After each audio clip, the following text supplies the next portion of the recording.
During the 1800s, Barnum rose to fame as the Great American Showman.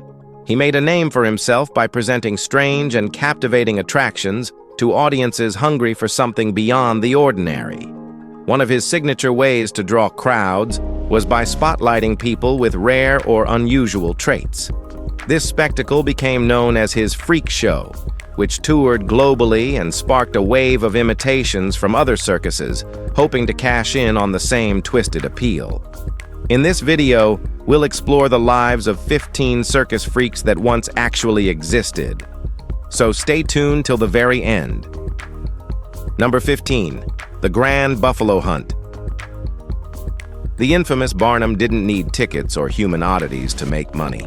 All he needed was chaos.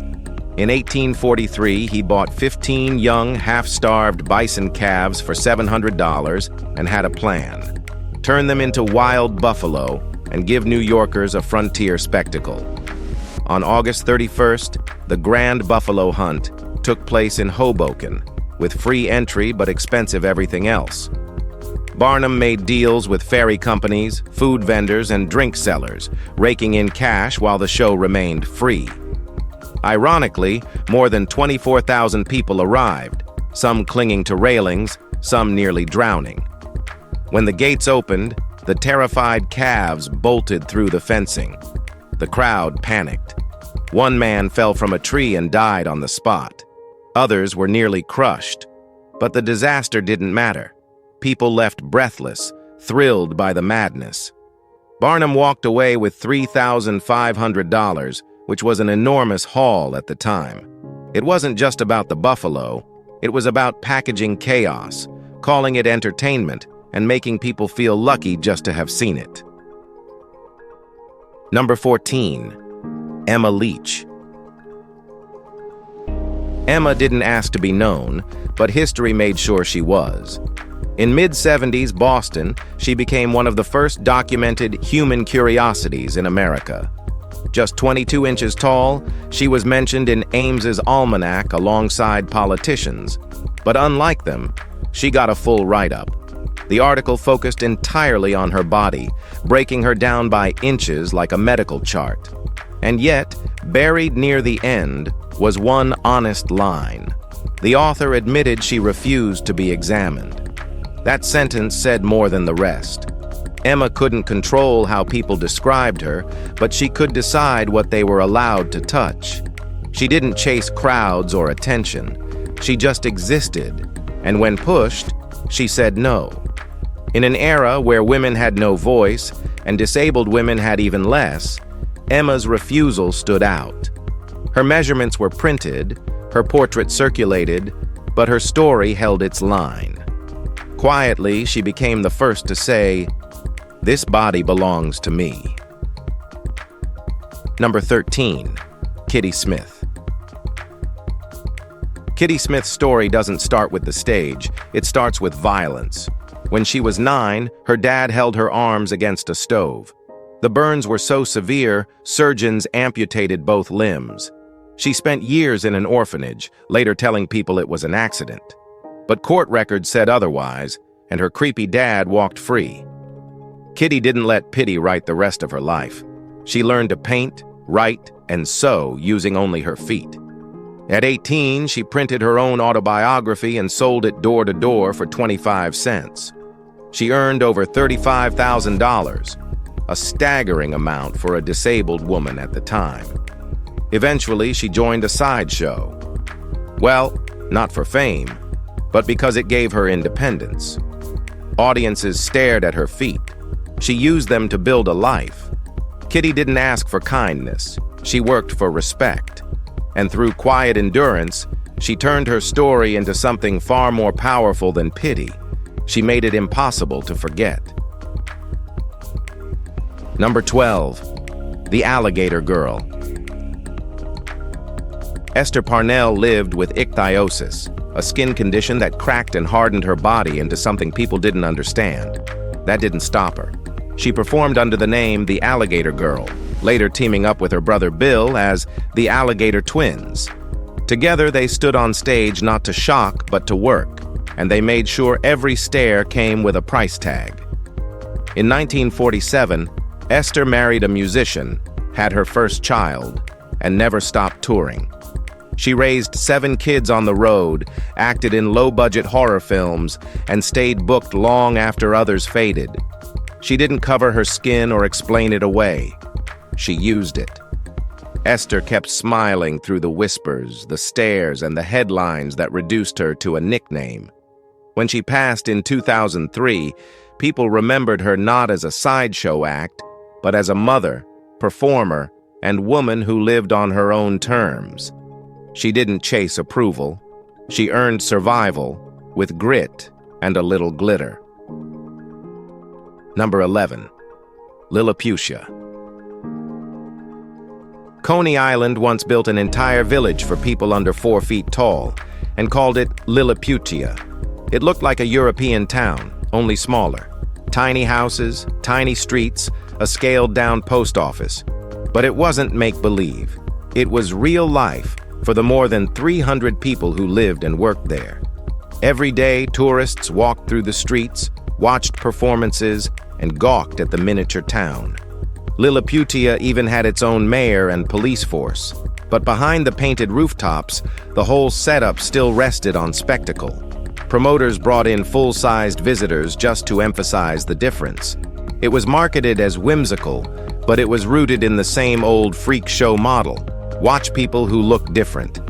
Still, for many residents, it offered community, income, and a place where size didn't mean isolation. The story of Lilliputia isn't simple. It was a strange mix of exploitation and opportunity, a place where people were both on display and in control. Number 10. Hottentot Venus. Saartjie Baartman never had a chance to live quietly. She came from the Khoikhoi people in South Africa, where her life changed forever as a teenager. During what should have been a wedding, her village was attacked. Her fiancé was killed, her family scattered, and she was taken into service. Years later, she was brought to Europe, not for safety, but for display. They called her the Hottentot Venus, parading her body through London and Paris, dressed in nearly nothing, while audiences gawked at her curves. The spectacle lasted years. When she died at just 26, scientists preserved her genitals and brain for study, displaying them in jars like trophies. It wasn't until 2002 that her remains were returned to South Africa, thanks to activists and a formal request from Nelson Mandela. Sarah's story isn't just about cruelty, it's about what happens when a person is reduced to parts. She didn't get justice in life, but she finally came home in death. Number 9. Ella Harper. When Ella moved, people stared. Her knees bent in reverse, an orthopedic condition that made walking upright painful, so she moved on all fours. That posture earned her a nickname she never asked for, the Camel Girl. In 1886, she became the main attraction for W.H. Harris's nickel-plate Circus, where she was featured in newspapers across the country. Her pitch card said it plainly. She could walk best on hands and feet, and the plan was to quit show business to pursue an education. She wasn't bluffing. Ella earned $200 a week, an enormous wage at the time, and used it to change her life. She eventually stepped away from the stage, married a school teacher, and lived quietly in Tennessee. By the time she died in 1921, the girl who once crawled through sawdust had long since traded the circus for normalcy. Her story didn't end with a spotlight or a pitch card. It ended on her terms, far from the tent she once called work. Number 8. Jean Behin. Jean didn't just tower over crowds, he knew how to own them. He was massive by any era's standards, somewhere between 7 and 8 feet tall, depending on who you asked. But what made him stand out was never just height. Jean could sing, crack jokes, and hold court on stage like he was born for it. Barnum took notice and signed him up, knowing Jean wasn't someone to keep in the background. He often clashed with Colonel Goshen, another performer with stature, and their rivalry spilled off stage into news. Barnum turned that into a spectacle too, selling tickets to a fake rematch that packed tents from coast to coast. Gene didn't live quietly. His marriage was rocky. He picked public fights. He drew attention even when he wasn't trying. By the time he died in Brooklyn in 1873, he had few possessions, but stories followed him. He wasn't remembered as a prop. He was remembered because he never shrank from anyone. Number 7. Nelly Keeler. Nelly Keeler came into the world tiny enough to stop people in their tracks. She stood just over 2 feet tall by the time she turned 3, weighing barely 11 pounds, with golden hair and an easy smile. Word of her size reached P.T. Barnum, who brought her into his circus in 1878 alongside her father. On stage, she wore bright cashmere dresses and sat next to Colonel Routh Goshen, a giant build at over 8 feet tall. The contrast was the act. Her contract allowed for $100 a month, but came with a warning. Any bad childhood behavior could get her fired. By age 12, Nelly had outgrown the gimmick. Barnum let her go, but the money she'd earned helped her father buy land and clear debt. In her teens, her health began to decline. She died quietly at home in 1903 from tuberculosis. The headlines remembered her as Little Queen Mab, but she'd always just been Nelly. More than a spectacle, even when they didn't see it. Number 6. Lillian LaFrance. She was 30 when she first rode the Wall of Death. Lillian LaFrance, real name Agnes Misek, wasn't trying to prove a point. She just liked the roar of the engine and the feel of the curve. She rode motorcycles around vertical wooden walls in a loop, defying gravity and every rule people thought applied to women in the 1920s. She wore skulls, leather, and a smirk that made crowds lean forward. At one point, she even switched the bike for a miniature racing car and drove that up the wall, too. Posters called her the girl who flirts with death, and she played it up because she had bills to pay and no fear to spare. When her body slowed, she ran a shooting gallery instead, quietly stepping out of the spotlight without fanfare. Lillian died in 1979. She never gave speeches or claimed titles, but every girl who rides today owes something to her. She didn't just flirt with danger, she held its stare and never blinked. Now, let's move to Number 5. Artie Atherton. Before anyone called him the living skeleton, he was a fragile boy in Saginaw named Charles Arthur Mall. His parents were told he might not survive childhood. For years, they carried him on a pillow. He eventually stood on his own, using crutches until he was 17, and took to the circus stage under the name Artie Atherton. His frame was painfully thin, barely 38 pounds as an adult, but he worked with pride. He called himself healthy, just small-boned. Artie toured with Barnum and Bailey, Dreamland, and later Ringling Brothers, often billed as the Transparent Man. In 1911, he married Mary Blanche Berkeley, a snake charmer who became part of their act. Together, they had 2 children, both born strong and healthy, much to the public's surprise. One daughter even won a perfect baby contest. Artie's career ended in 1920 when he was struck by a car in Pontiac. His tombstone bears his birth name, but the circus never forgot the name he made for himself. So, what do you think about this legend? Number 4. Rudy. Rudy's body wasn't built for comfort. He was born with a parasitic twin attached to his torso, an extra head, unused limbs, and a leg that never moved. As a child, he learned to walk with crutches and live with pain. Over time, he joined the sideshow circuit, performing as the Octoman. Posters painted him as part monster, part mystery. But backstage, he was quiet, serious, and worn out. His performances paid the bills, but they also took a toll. In 2008, doctors offered to remove what remained of the twin, but he refused. It wasn't because he liked it. It was just all he had ever known. By the 2000s, Rudy stopped touring and spent his last years living in privacy.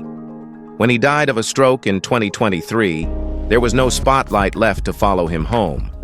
The headlines were small, but those who knew him remembered more than a name on a flyer. Rudy wasn't the Octoman or some sideshow freak. He was just Rudy, and he survived. Number 3, Violetta. Violetta didn't walk, but she moved through the world with power most people couldn't match.